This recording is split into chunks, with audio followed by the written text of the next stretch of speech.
organic, unpredictable, unknown, lovely, beautiful, a sense of fulfillment. This is part of the pleasures of life and not the chores of life.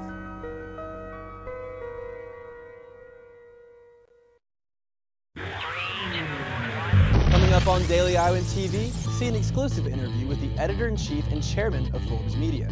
Let's see how the University of Iowa ranks amongst public universities across the nation. And in sports, we have everything black and gold in Daily Iowan TV Sports Pregame. That's all coming your way next. Daily Iowan TV starts now.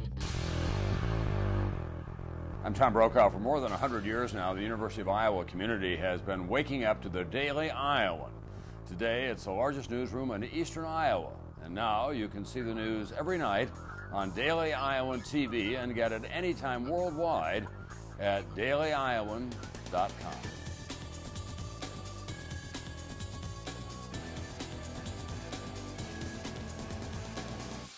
Good evening and welcome to your Thursday edition of Daily Iowan TV. I'm Reed Chandler. And I'm Muriel Kone. And the editor-in-chief and chairman of Forbes Media, Steve Forbes, spoke to the University of Iowa students and Iowa City residents on Wednesday. He addressed the struggling economy and how students should prepare. Daily Iowan TV's Ryan Jones sat down with Mr. Forbes for his advice. Steve Forbes and John Shilfsky, the chairman and CEO of life insurance company Northwestern Mutual, led a panel for students. They talked on how the economic situation was avoidable. That what has happened over the last 4 years since really Lehman bankruptcy in 2002 and in 2008 is something that I could have told you with 100% certainty would have happened. The students of the university got to ask them their own questions that are important to them, such as how to turn a great idea into reality when everyone is telling you that you can't.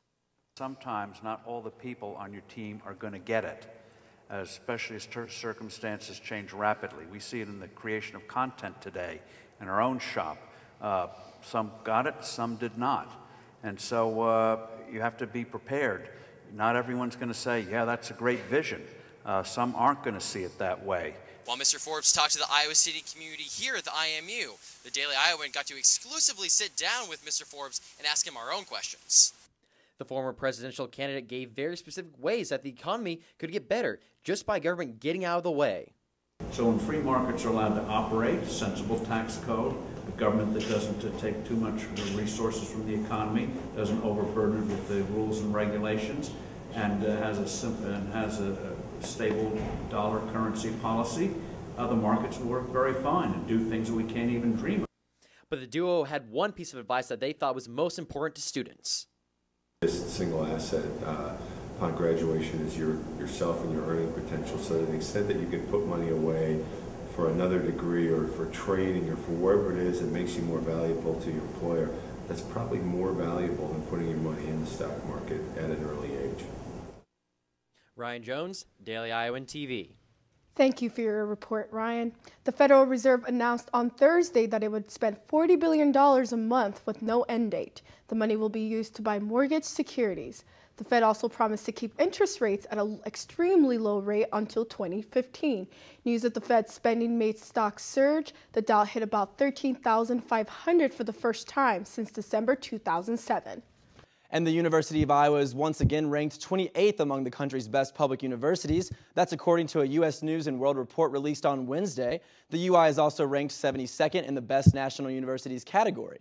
UI President Sally Mason responded to the rankings in a press release saying, quote, "The new U.S. News rankings indicate the University of Iowa's strength and stability. I am delighted and proud that we remain among the top 30 national public universities," end quote. The UI is also tied for 28th place with Michigan State University and Virginia Tech. The rankings are based on a set of 7 broad categories, which include peer assessment, graduation retention rates, faculty resources, student selectivity, financial resources, alumni giving, and graduation rate performance. Many UI students had to break out their umbrellas when walking to class today. Let's check in with Alyssa Bergamini to see if that rain will be staying here for the weekend. Alyssa? Thank you, Muriel. Well, today was a bit of a letdown in Iowa City with the rainy weather and cold temperatures. But luckily, we will start off the weekend without seeing a drop of rain. Friday morning will begin with clear skies and temperatures in the higher 50s. And as we reach into the afternoon, the forecast will jump all the way into a high of 78 degrees and stay sunny. The evening will continue to stay clear but dip down into the lower 50s. And now for a look into the rest of the weekend and a quick look at next week. For Saturday's football game, the Hawkeyes will be happy to know that the high will be around 81 degrees and the sun will be shining. Sunday will be similar and stay mostly sunny. But the week will begin a little differently, as Monday brings in a 40% chance of thunderstorms, so make sure to look out for that. And Tuesday will continue to bring in some rain and a possible low of 38 degrees. That's the lowest we've seen in a while. The rain will travel over into Wednesday, but with relatively higher temperatures. Well, as you can see, we have a wide variety of temperatures coming up, so be sure to stay aware. That's all for weather. Back to you guys at the desk. Thanks, Alyssa. Today marks 2 months since the two young Evansdale girls went missing. Tonight, organizers have put together a visual at Myers Lake, where officials found the bikes belonging to Larry Cook and Elizabeth Collins.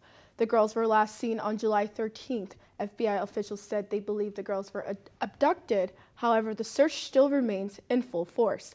A $50,000 reward is being offered for information that leads to the arrest of anyone responsible for the girls' disappearance. And schools across Iowa, including the Iowa City School District, might soon receive more protection from a dangerous chemical. Iowa Congressman Bruce Braley today introduced the End Radon Schools Act. He met with University of Iowa men's basketball coach Fred McCaffrey and American Cancer Society members today to discuss this bill. It would protect students, teachers, and employees from high levels of radon in Iowa schools. Radon is an invisible, tasteless, odorless gas that is produced by the decay of naturally occurring uranium in soil and water. It is the second most common cause of lung cancer in the nation, behind tobacco use. Experts predict it is responsible for causing 400 lung cancer-related deaths across the state each year. All of Iowa's 99 counties are in the radon red zone, which means they have the highest chance of radon exposure. This new bill would give grants to states to work with school districts and test the levels of radon in their schools. Funding would then be given to schools to reduce radon levels if they're high. And now Daily Iowan TV's Josh Bolander and Lauren Moss are here for Daily Iowan TV Sports Pregame. Hello and welcome to the Daily Iowan TV Sports Pregame Show. Once again, our pregame staff has been hard at work making sure you have everything you need to know about the Black and Gold's contest against in-state rival Northern Iowa at Kinnick Stadium this Saturday. We'll have it all for you today, including expert analysis and inside reporting. Plus, as always, we'll be talking to special guests from around the country to get you as much perspective as possible during the Daily Iowan TV Sports 2-Minute Drill. But before we get into all of that, we start, of course, with Daily Iowan TV sports football reporter Nick Rector, who breaks down Saturday's contest. After coming off a very tough loss against Iowa State last weekend, this Saturday's game against the University of Northern Iowa is do or die for Iowa's season. If the Hawkeyes win, they still have a shot at having a good year. If they lose, the season might as well be over.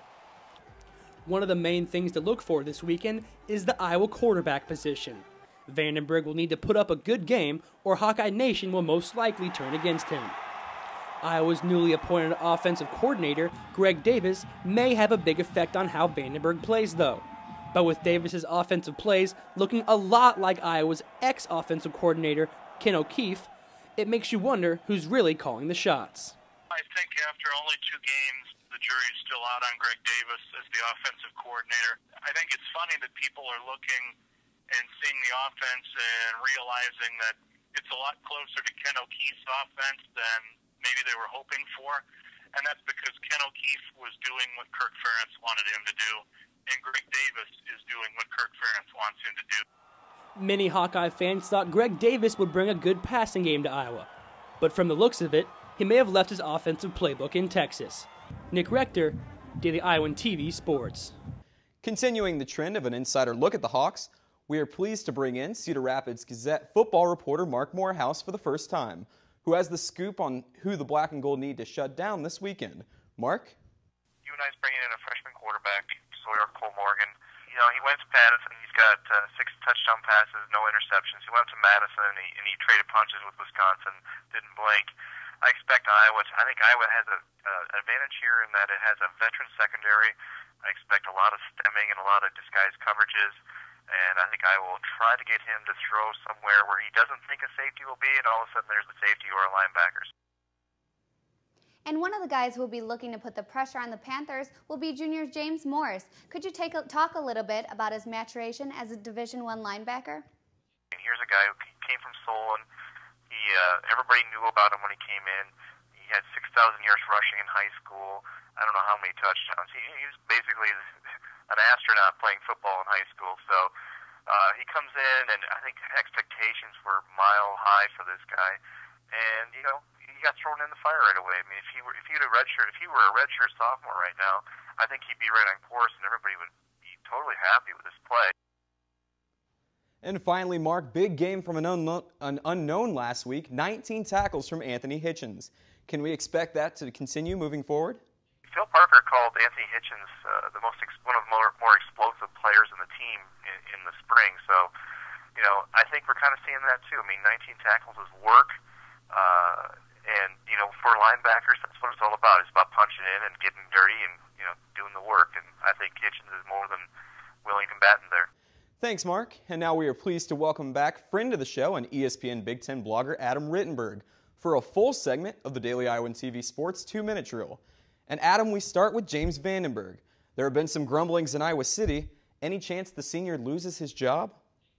I think he'd have to struggle for a few more weeks. I don't think it's really fair to compare those two. I mean, if you look at the personalities, I think there was a bit of an issue there with Christensen, and I think Stanzi clearly showed that he was the better option at the end. And maybe that'll turn out to be the case, but I think Vandenberg has done some good things. He's put up some big numbers. He looked good at times last year. He's in a new system, which clearly isn't working, and I think a lot of that has to do with Greg Davis. Obviously, Iowa has struggled to put the ball in the end zone. How does new offensive coordinator Greg Davis get things going? Starts with the line, as it always does. I think you need to have great blocking, whether it's running the ball or trying to buy time for your quarterback. But I think you also need good play calls, and I don't think I've seen that so far. Right now, Iowa fans are seeing why Texas fans were so upset with Greg Davis towards the end of his tenure. Some of the conservative calls, not calling plays to the yard marker to get a first down, things like that. This is the frustration that mounted there, and maybe he's still feeling it out. Having said that, what are you looking forward to seeing come Saturday? I think I want to see some life. I mean, change the tempo. Get an early touchdown. Get some confidence going for that unit, because it's just depressing right now. One touchdown through the first two games. Only one other FBS team has played two games and scored one touchdown. That's Idaho. So I think it's important to shake things up. It's not working right now. I think we heard a lot about tempo and formations and the multiplicity of Iowa's offense. I want to start seeing that. And finally, Adam, any chance we see an upset this Saturday? I picked it.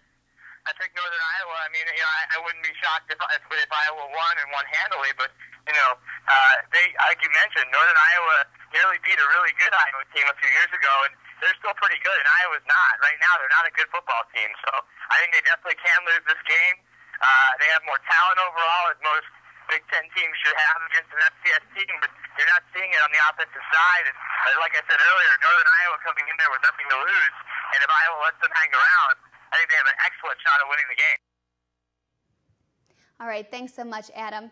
And only with Daily Iowan TV Sports can you get a preview of tomorrow's cover for the Daily Iowan Special Pregame Edition. Making the cover this week is Hawkeye captain James Ferentz. Well, that's all for us here at Pregame. Be sure to tune in this Sunday for highlights of the Black and Gold's battle against the Panthers. And go Hawks. And only with Daily Iowan TV can you get a sneak peek at Friday's pages of the Daily Iowan. See what happened at a new University of Iowa event called Diversity Dancing with Stars. And how local food banks are seeing a decrease in their stock from this summer's drought. And that's your latest edition of Daily Iowan TV. Be sure to check us out on Sunday at the same time or anytime online at dailyiowan.com. Thanks for watching and have a great night.